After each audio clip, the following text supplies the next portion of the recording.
पहिल्या 7 सेकंदात समोरची व्यक्ती आपल्याबद्दल मत बनवते, हे तुम्हाला ठाऊक आहे का? मी असं म्हणेपर्यंत 7 सेकंद झालीही असतील आणि तुम्ही माझ्याबद्दल मत बनवलं देखील असेल. असं म्हणतात की first impression is the last impression. हे खरं की खोटं ते तुम्हीच सांगा. पण फर्स्ट इम्प्रेशन अगदी लास्ट नसलं तरी महत्वाचं नक्की असतं. पटल्यास लाईक नक्की करा. इम्प्रेशन उत्तम कसं बनवायचं, म्हणजे समोरच्या व्यक्तीवर आपली छाप कशी पाडायची, हे आपण या व्हिडिओमध्ये अगदी सविस्तरपणे बघणार आहोत. त्यासाठी हा व्हिडिओ शेवटपर्यंत बघा. आता काही माणसं पहिल्याच भेटीत एकदम शायनिंग खाऊन जातात, म्हणजे भारी इम्प्रेशन पाडतात. पण तुम्हाला सिक्रेट सांगू, यातल्या अनेक लोकांनी त्यांचं खोटं इम्प्रेशन पाडलेलं असतं. ते तसे नसतात, ते तसे आहेत असं भासवतात. दुसऱ्याच भेटीत त्यांचं पितळ उघडं पडतं. आपणही पहिल्या भेटीत कोणाशी खोटं वागलो तर काय, पहिलं इम्प्रेशन कदाचित चांगलं पडेल, पण मग दुसऱ्याच भेटीत आपलंही पितळ उघडं पडेल. तसं नको ना. मग काय करायचं? खरं खरंच वागायचं. आपण जसे आहोत तसेच समोरच्याला दिसलो पाहिजे. फक्त काही गोष्टींची काळजी घ्यायची. पुन्हा एकदा लक्षात घ्या की आपल्याला इम्प्रेशन पाडण्यासाठी खोटं वागण्याची आवश्यकता नाही. पण या व्हिडिओमध्ये दिलेल्या केवळ 5 ठळक गोष्टी जर आपण पाळल्या तर आपलं इम्प्रेशन नक्कीच छान पडेल आणि ते टिकेल सुद्धा. जाणून घेऊ इम्प्रेशन पाडण्याचा पहिला महत्वाचा मुद्दा, उभं राहण्याची पद्धत.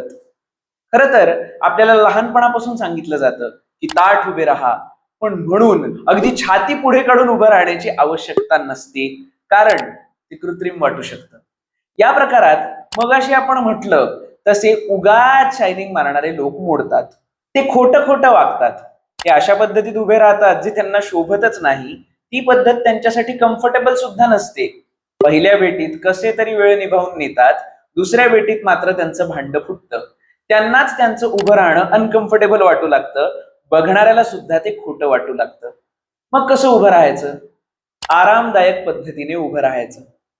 आपण कम्फर्टेबल असलो पाहिजे, पण म्हणून कसं तरी उभं राहायचं नाही. समोरच्यालाही आपण बरे दिसलो पाहिजे. आपला कम्फर्ट आपल्यालाच कळू शकतो आणि आपलं उभं राहणं आपल्यालाच नीट दिसू शकतं. कसं? त्यासाठी एक अत्यंत सोपा उपाय आणि एक्सरसाइज आहे. आपण घरातून बाहेर पडतो तेव्हा एकदा स्वतःला आरशात नक्की बघतो. पण गंमत अशी होते की अनेकदा आपण आरशात फक्त स्वतःचं तोंडच बघतो. एकदा डोक्यापासून पायापर्यंत स्वतःकडे पाहावं. आरशासमोर उभं राहण्याचा सराव करावा. स्वतःच स्वतःकडे पाहिल्यावर आपण बरे दिसत आहोत ना, हे आपल्याला कळतं. फार काही वेगळं दिसायला जायचं नाही, जसे आहोत तसंच राहायचं, कारण तेच आपलं खरं रूप असतं. मित्रांनो, आपणच आपलं नीट निरीक्षण करू शकतो, कारण आपण स्वतःशी खोटं बोलत नाही. कधी कधी काय होतं की आपण समोरच्याला विचारतो की मी बरा दिसतोय ना, किंवा मी बरी दिसते ना, नीट उभा राहिलोय ना, तर समोरची व्यक्ती आपल्याला वाईट वाटू नये म्हणून हो असं म्हणते. काही जण आपल्याला घाबरून ओके दिसतंय असं म्हणू शकतात. काही जणांचं आपल्याकडे लक्षच नसतं, त्यामुळे त्यांना विचारायला गेलं तर ते आपल्याकडे न बघता सुद्धा ओके ओके एकदम ओके असं बिनधास्तपणे म्हणू शकतात. आणि याचं त्यांना काहीही वाटत नाही, पण फजिती आपली होऊ शकते. त्यामुळे आपणच स्वतःला नीट ऑब्झर्व करायचं. इथे अजून एक गंमत करायची. 2-3 वेगवेगळ्या पद्धतीने उभं राहून बघायचं. आपल्यालाच मजेशीर वाटतं. कधी स्वतःकडे बघून हसू येतं, कधी कधी आपण असे कसे उभे राहिलो म्हणून स्वतःचीच दया सुद्धा येते. मग पुन्हा कम्फर्टेबली उभं राहायचं. त्याच वेळेला आपण घातलेले कपडे सुद्धा चेक करायचे. आता काही जण म्हणतील की इम्प्रेशन पाडायचं म्हणजे भारी कपडे घालायचे का, महागडे कपडे घालायचे का? तर अजिबात नाही. आपल्याला जे आवडतात, खिशाला जे परवडतात आणि ज्यात आपण कम्फर्टेबल असतो आणि दिसतो तेच कपडे घालायचे. पण किमान ते कपडे आपल्याला शोभतात ना, हे आरशासमोर उभं राहिलं की तिथेच नीट बघून घ्यायचं. सगळ्यात महत्वाचं म्हणजे ते कपडे नीट नेटके असावे. नीट कपडे घालून छान उभं राहून आत्मविश्वासाने घराबाहेर पडायचं. आता फर्स्ट इम्प्रेशन पाडताना उभे कसे राहावे आणि कपडे कसे असावे, हा पहिला मुद्दा का बरं असेल? कारण बऱ्याचदा पहिली भेट उभ्याने होते. आपल्या तोंडातून शब्द बाहेर पडण्याआधी आपण कशा पद्धतीत चालतो, उभे राहतो, नीट कपडे घालून वावरतो ना, हे माणसं बघतात त्यांना मत बनवायची प्रचंड घाई असते. क्षणार्धात आपल्याबद्दल त्यांच्या मनात मत बनवून ते मोकळे होतात. त्यामुळे आपलं उभं राहणं, चालणं, नीटनेटके कपडे परिधान करणं अत्यंत महत्वाचं असतं. मित्रांनो, अशाच उपयोगी व्हिडिओसाठी चॅनलला सबस्क्राईब केलं नसेल तर आत्ताच सबस्क्राईब करून ठेवा. दुसरा मुद्दा आहे बसण्याची पद्धत. भेटल्यावर अनेकदा बसून चर्चा होते, अर्थात बसण्याची वेळ येते. आपण कधी खुर्चीवर बसतो तर कधी खाली जमिनीवर बसतो. प्रत्येक ठिकाणी बसण्याची पद्धत ही ज्याची त्याची वेगळी असते, हे तुम्ही नक्की पाहिलं असेल. अगदी तसंच तुम्ही सुद्धा कुठे आणि कसे बसता हे लोक पाहतात. मग अशा वेळेला काय करायचं नाही ते बघूया. क्रमांक 1, अति प्रमाणात वाकून बसू नये. थोडंसं वाकून बसणं हे नैसर्गिक असू शकतं, मात्र अतिच वाकलं तर आत्मविश्वासाची कमतरता दिसते. नंबर 2, पाय पसरू नये. आजूबाजूला माणसं असताना सोफ्यावर पाय पसरून बसू नये, दिसताना वाईट दिसतं. पाय कधी पसरावेत? तुमच्यासोबत मित्र आहे, तुम्ही कसे बसता उठता यावर तो इम्प्रेशन बनवत नाहीये, त्याचं तुमच्याविषयी ऑलरेडी इम्प्रेशन बनलेलं आहे, कारण तो तुमचा मित्र किंवा मैत्रीण आहे. अशा वेळी तुम्ही कसेही बसा, काही फरक पडत नाही. मात्र कोणाला तरी आपण पहिल्यांदाच भेटलो आहोत, ती भेट फॉर्मल आहे, तर तिथे पाय पसरू नये. क्रमांक 3, मोबाईल मध्ये डोकं खुपसून बसू नये. आजकाल मोबाईल म्हणजे काही माणसांचा जीव की प्राण आहे. मोबाईल विषयी बोलायचं तर भेट पहिली असो किंवा 10वी, कदाचित तुम्ही अनेकदा भेटला असाल किंवा अगदी रोज सुद्धा भेटत असाल, तरी सुद्धा कोणाशीही बोलताना मोबाईल मध्ये तोंड आणि डोकं खुपसून बसू नये. याने समोरच्याचा अपमान होतो. तुम्हीच विचार करा, तुम्ही कोणाला तरी काहीतरी महत्वाचं सांगताय, हा हा मी ऐकतोय असं म्हणून ती व्यक्ती मोबाईल मध्ये काहीतरी टाईप करत असेल किंवा रील्स बघत असेल, तर तुम्हाला राग नाही येत? निश्चितच येतो, कारण समोरची व्यक्ती तुमच्याकडे बघतच नसते, मोबाईल मध्ये डोकं घालून बसलेली असते. तेव्हा तुमच्या डोक्यात नक्की हे विचार येतात की नाही ते सांगा, की ह्या व्यक्तीचं माझ्याकडे लक्ष नाही, ही व्यक्ती स्वतःच्याच धुंदीमध्ये आहे, माझ्या बोलण्याने हिला फरक पडत नाही, माझं बोलणं महत्वाचं नाही, मी महत्वाचा नाही किंवा महत्वाची नाही. हे विचार तुमच्या मनात नक्की येतात ना. त्यामुळे केवळ पहिल्या इम्प्रेशन मध्ये नाही तर कुठल्याही इम्प्रेशन मध्ये बोलताना मोबाईल वापरणे ही गोष्ट टाळायची. अहो, तुम्ही जेव्हा फोन बाजूला ठेवाल तेव्हा समोरच्या व्यक्तीला तुमच्याविषयी आदर वाटेल. त्या व्यक्तीला वाटेल की माझ्याकडे याचं संपूर्ण लक्ष आहे, म्हणजे मी महत्वाचा आहे. हेच योग्य वागणं आहे ना. बसण्याची पद्धत कशी नसावी याविषयी पुढचा मुद्दा जाणून घेऊ. क्रमांक 4, पाय हलवत बसू नये. काही जण बसल्यावर सातत्याने पाय हलवत राहतात, हे अस्वस्थपणाचं लक्षण आहे. असं केल्याने समोरची व्यक्ती डिस्टर्ब होते. पाय अस्वस्थ म्हणजे शरीर अस्वस्थ, शरीर अस्वस्थ म्हणजे मन अस्वस्थ, मन अस्वस्थ म्हणजे मनातल्या विचारांना स्थिरता नाही, मग ते समोरच्या पर्यंत सुद्धा नीट पोहोचत नाही. क्रमांक 5, खेटून बसू नये. पहिल्याच भेटीत कारण नसताना खेटून बसू नये, थोडंसं अंतर ठेवून बसावं. नीट संवाद साधता येईल अशा पद्धतीत बसावं, समोरच्याला अनकम्फर्टेबल वाटणार नाही असं बसावं. आपण पहिल्या भेटीत पहिलं इम्प्रेशन पाडताना या व्हिडिओमध्ये एकूण 5 ठळक मुद्दे बघणार आहोत असं म्हटलं. त्यातील 2 महत्वाचे मुद्दे आपण बघितले, एक उभं राहण्याची आणि दुसरी बसण्याची पद्धत. आता वळूया तिसऱ्या मुद्द्याकडे, डोळ्यात पाहून बोलणे. आपण सुरुवातीलाच म्हणालो तसं पहिल्या 7 सेकंदामध्ये आपले इम्प्रेशन हे आपल्या उभं राहण्यातून आणि बसण्यातून पडतं. आता प्रत्यक्ष बोलण्याची वेळ आली आहे असं समजूया. मग सर्वात पहिली गोष्ट म्हणजे आपली नजर. आपण कुठे बघून बोलतो यावर समोरचा माणूस क्षणार्धात आपल्याला जोखतो. जसं की आता मी तुमच्याशी बोलताना इकडे तिकडे बघून बोललो तर तुम्हाला ते आवडेल का? तुम्ही म्हणाल आमच्याशी बोलतोय तर आमच्याकडेच बघून बोल ना, बरोबर आहे ना. अगदी तसंच ज्या व्यक्तीशी संवाद साधायचा आहे त्या व्यक्तीकडे बघून बोलावं. आता व्यक्तीकडे बघायचं म्हणजे नेमकं कुठे बघायचं, तर डोळ्यात बघून संवाद साधायचा. इतर कुठे बघितलं तर त्याचे निरनिराळे अर्थ घेतले जाऊ शकतात. आपल्या मनात काही नसताना देखील समोरच्याला वेगळं वाटू शकतं. डोळ्यात बघून बोलण्याचे 5 फायदे होतात. क्रमांक 1, आपला आत्मविश्वास झळकतो. 2, तुम्ही समोरच्या व्यक्तीचं लक्ष स्वतःकडे केंद्रित करून घेता. 3, डोळ्यातून भाव समजतो. म्हणजेच समोरच्या व्यक्तीला आपल्या भावना कळतात आणि आपल्या भावना त्या व्यक्तीपर्यंत पोहोचतात. कारण अनेकदा जे शब्दातून कळत नाही त्या गोष्टी भावनातून पोहोचतात, म्हणजेच डोळ्यातून पोहोचतात. 4.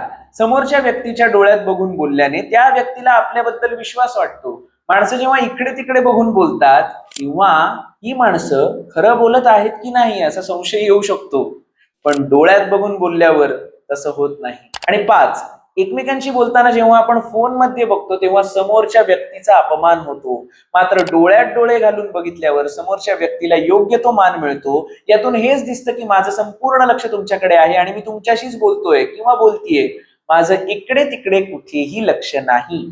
समोरची व्यक्ती किती महत्वाची आहे हे आपण केवळ आपल्या डोळ्यातून सांगतो. इथे बोलण्याची गरज पडत नाही. शब्दांनी बोलणं सुरू होण्याच्याही आधी जे बोलतात ते म्हणजे आपले डोळे. आता काही जण म्हणतील की कधी कधी 4-5 जणांना एखादी गोष्ट आपल्याला सांगायची असते, मग कोणाच्या डोळ्यात बघायचं? अशा वेळी आलटून पालटून त्या सगळ्या व्यक्तींकडे बघायचं, अर्थातच त्यांच्या डोळ्यात पाहून बोलायचं. यातून होतं काय तर प्रत्येकाला वाटतं की ही व्यक्ती आपल्याशी बोलतीये, याने प्रत्येक जण तुमच्याकडे लक्ष सुद्धा देतो. 5 जणांना एखादी गोष्ट सांगायची असताना तुम्ही केवळ एकाच्याच डोळ्यात डोळे घालून बोलत असाल तर बाकी 4 जणांना असं वाटतं की जे काही चाललंय ते आपल्यासाठी नाही. मग ते सगळे या संवादातून बाजूला पडतात. हे टाळायचं. समोरच्या व्यक्तीच्या डोळ्यात बघताना काय काळजी घ्यायची? चिडून बघायचं नाही, डोळे वटारून बघायचं नाही, एकटक बघतच राहायचं नाही. जाणून घेऊ पुढचा ठळक मुद्दा क्रमांक 4, ऐकून घेणे. त्यात काय ऐकायचं असतं? असाच जर ऍटिट्यूड असेल तर काहीच उपयोगाचं नाही. मित्रांनो, तुम्हाला माहितीये का की ऐकणं ही एक कला आहे. काही जण तानसेन असतात, म्हणजेच उत्तम गायक असतात, मात्र या तानसेनांना ऐकायला कानसेन असले पाहिजेत, म्हणजेच उत्तम श्रोते असायला हवे. ऐकणारी व्यक्ती फार महत्वाची असते. पहिल्या इम्प्रेशन मध्ये जो ऐकतो त्याच्याविषयी समोरच्याला अधिक रिस्पेक्ट वाटतो. असं का बरं? कारण प्रत्येकाला मत मांडायची घाई असते. जेव्हा तुम्ही शांत असता, ऐकून घेता, अकारण बडबड करत नाही, तेव्हा तुमच्या एका शब्दाला सुद्धा खूप जास्त महत्व प्राप्त होतं. त्यामुळे ऐकून घेणं फायदेशीरच ठरतं. मुळात पहिल्या इम्प्रेशन मध्ये ऐकून घेतल्याने आपल्याला समोरची व्यक्ती जास्त कळते.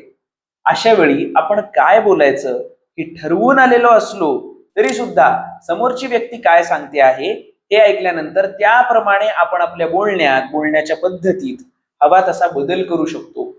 पहिल्यांदाच सगळं बोलून टाकलं तर मग काही बोलायला उरतच नाही. मात्र ऐकून घेतल्यानंतर काय बोलायचंय हे नीट ठरवता येतं आणि मांडता सुद्धा येतं. त्यामुळे आपण फर्स्ट इम्प्रेशन पाडताना ऐकण्याचे 5 फायदे समजून घेऊ. 1. विश्वास.